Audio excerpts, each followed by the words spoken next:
Hi there, welcome to Hegarty Maths. It's Mr. Arnold here, and this is the sixth video on sequences.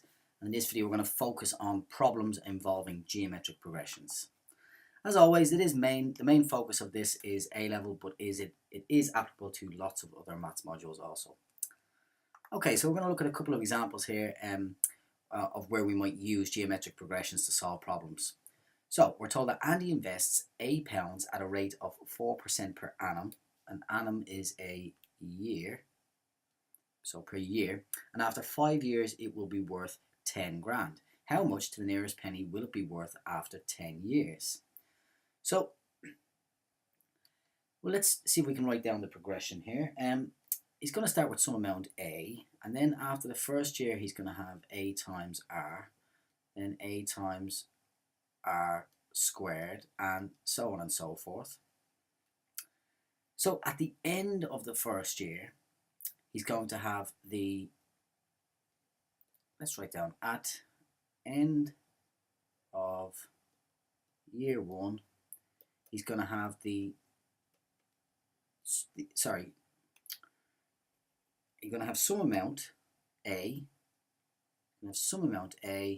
multiplied by, and if the interest rate is 4%, he's going to have 104% of what he had, which is 1.04.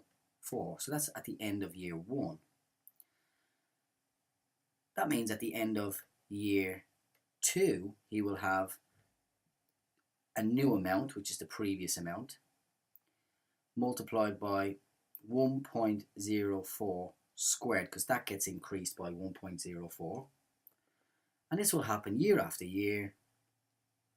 And we know that at the end of year 5, he's going to have the amount he invested, and that will have increased by increased by 4% 5 times, so it'll be 1.04 to the power of 5. And we're told that that equals 10 grand. So what we can say is that the amount he invests multiplied by 1.04 to the power of 5 must be equal to 10 grand, £10,000. So let's see if we can work out the amount. That means that the amount will equal the 10 grand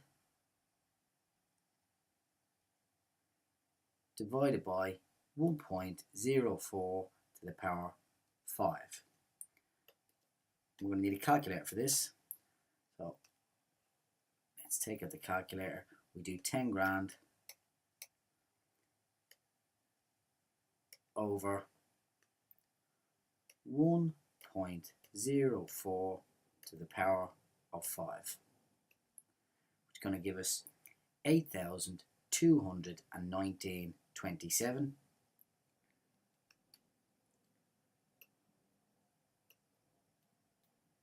£8,219.27, and we're asked to work out how much to the nearest penny will it be worth after 10 years.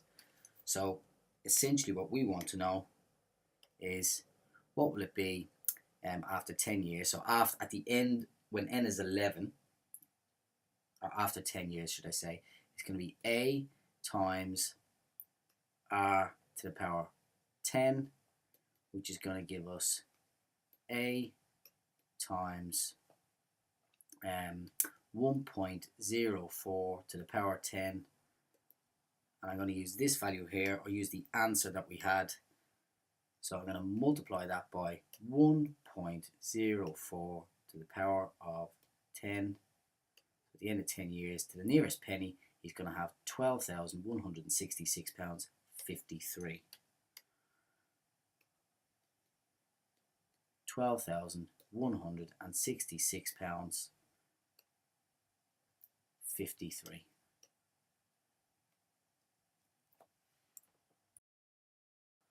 Okay, so a slightly more involved problem here. What is the first term in a geometric progression to exceed 1 million? So, we have this geometric progression here, and we know that the nth term of this geometric progression is going to equal a times r to the power of n minus 1.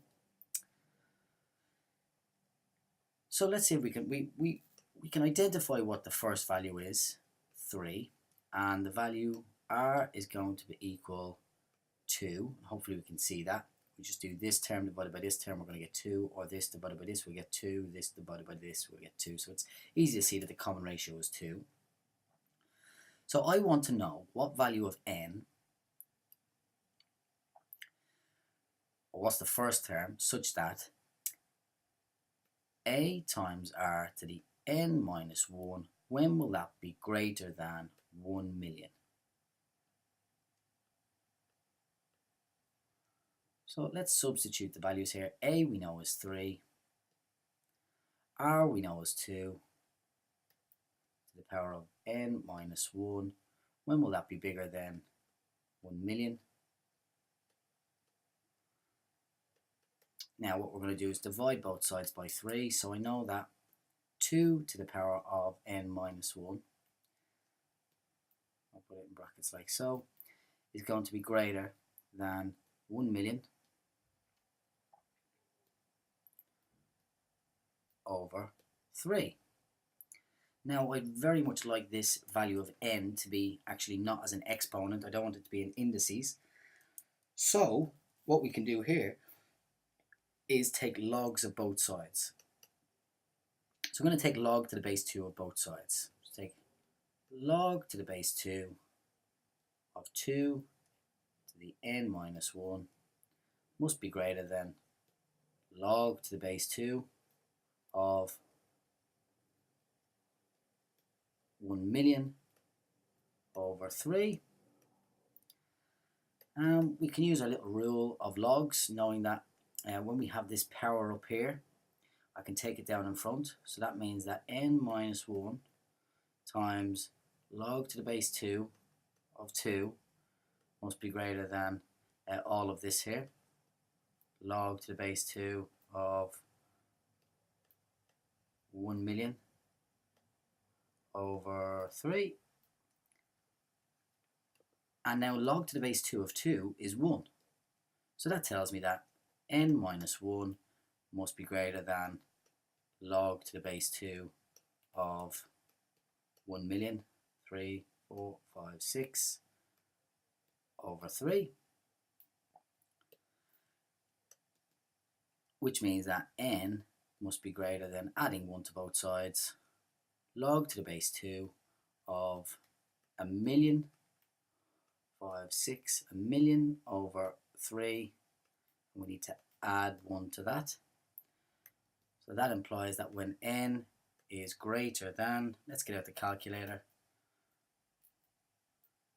and type in all of this here. So log to the base 2, in fact I need to choose the right button, so let's try that again.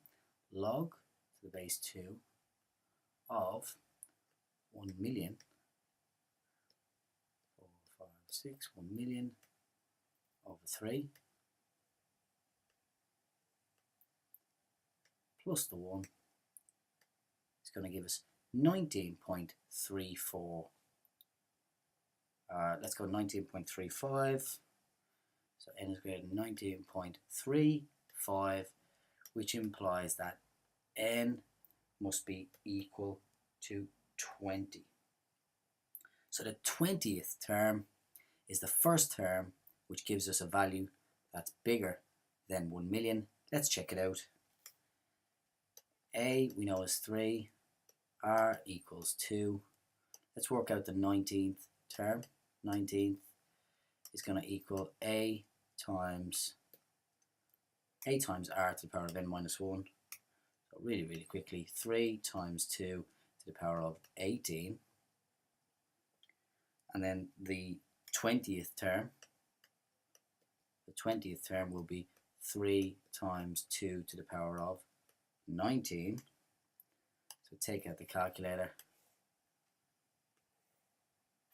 bring it over here.